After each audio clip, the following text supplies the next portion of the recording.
উপকূল মানেই ঘূর্ণিঝড়, জলোচ্ছ্বাস, বন্যাসহ নোনা পানির সঙ্গে বসবাস। সবকিছুর সাথে প্রতিনিয়ত সংগ্রামে বাঁচে উপকূলের মানুষগুলো। বর্ষা মৌসুমে ঘূর্ণিঝড়, জলোচ্ছ্বাসে প্রাণ হারান অনেকেই। এছাড়া বিলীন হয় কারো বসতবাড়ি, কারো স্বপ্নের চিংড়ির ঘের ও ফসলি জমি। এ সকল সমস্যার সাথে আবার মরার ওপর খাড়ার ঘা হয়ে দাঁড়িয়েছে নারীদের জরায়ু সমস্যা।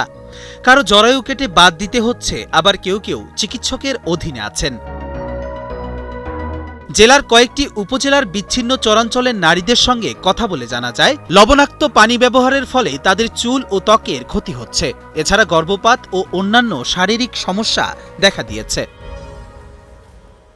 উপকূলীয় অঞ্চলের নারীরা বলছেন, লবণাক্ততার প্রভাবে জরায়ু রোগে আক্রান্তের সংখ্যা দিন দিন বাড়ছে। জরায়ুর টিউমার হয় বা আবার অনেকের আছে ব্লাড ক্যান্সার হয়। যার যার ভাগ্য পরিমাণ, ভাগ্য আল্লাহ যার লেখা থাকে তাই। আমাদের এগুলি সবই আমরা ইয়া করিয়া চলি, কিন্তু আমরা পানি ব্যবহার করি, কলের পানি। হয়তো মাঝে মধ্যে যখন পুকুরের পানি ভরপুর থাকে, তো ওই সময় হয়তো বাইরের পানি একটু ব্যবহার করা পড়ে, পুকুরের পানি ভরা থাকলে। নদীর পানি ব্যবহার করি, নদীর পানি দিয়া যান গোসল করি, দোয়া করি, উজু বানাই, খাই, ব্যবহার করি, মানে হাত পা ধুই, উজু করি, চাল পাত ধুই, শাক পাতা ধুই, আবার গোসল করি। ছড়াইতে সমস্যা ধরা হচ্ছে। তারপরে ওষুধ দিছে, খাইছি কিছু। এখন যখন বন্ধ দিছে ওষুধ, তখন আবারও দেখা দিছে।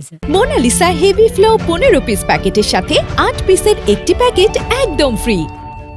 খবর নিয়ে জানা যায়, অন্য উপজেলার স্বাস্থ্য কমপ্লেক্সগুলোতেও প্রায় প্রতি মাসেই জরায়ু সংক্রান্ত সমস্যা নিয়ে আসছেন নারীরা। এদিকে উপকূলীয় অঞ্চলের মানুষের স্বাস্থ্য সমস্যা নিয়ে কাজ করা বেসরকারি সংস্থাগুলো জরায়ুজনিত সমস্যার জন্য লবণাক্ততাকে অন্যতম কারণ হিসেবে চিহ্নিত করছেন। উপকূলীয় অঞ্চলগুলোতে নোনা পানি যেখানে বেশি বহমান বা উপকূলীয় অঞ্চলে এটার একটা প্রাদুর্ভাব আছে। স্বাস্থ্য বিশেষজ্ঞরা বলছেন, ঋতুস্রাবের সময় নারীরা যে কাপড় ব্যবহার করেন সেটি পরিষ্কার পরিচ্ছন্ন না থাকায় জীবাণু জরায়ুতে প্রবেশ করে। এতে জরায়ুজনিত রোগাক্রান্তের সংখ্যা বাড়ছে। যখন বড় আকার ধারণ করে, তখন চিকিৎসকের শরণাপন্ন হন তারা। ভোলা একটা দুর্গম এরিয়া বা দক্ষিণ অঞ্চলে ভোলা একটা বৃহত্তম দ্বীপ, এখানে অনেক শহর অঞ্চল আছে। সেখানে কিন্তু নারীরা গোসল প্লাস খাওয়া দাওয়া বা রান্না বান্না সমস্ত কাজে কিন্তু ওই নদীর পানি বা সমুদ্রের পানি ইউজ করে। তাহলে লবণাক্ত পানি যদি সে ইউজ করে, সেখানে কিন্তু তার বিভিন্ন স্কিন ডিজিজ, পাশাপাশি তার বিভিন্ন যৌন অঙ্গে কিন্তু ক্ষত হওয়ার একটা ঝুঁকি থাকে। একদিকে প্রাকৃতিক দুর্যোগের কবলে পড়ে নিঃস্ব হওয়া, অন্যদিকে জরায়ুর সমস্যা নিয়ে দিশেহারা উপকূলের নারীরা। সচেতনতাই পারে এর সমাধান করতে, জানান সংশ্লিষ্টরা। পরান হাসানের পাঠানো তথ্যচিত্রে ডেস্ক রিপোর্ট, কালের কণ্ঠ।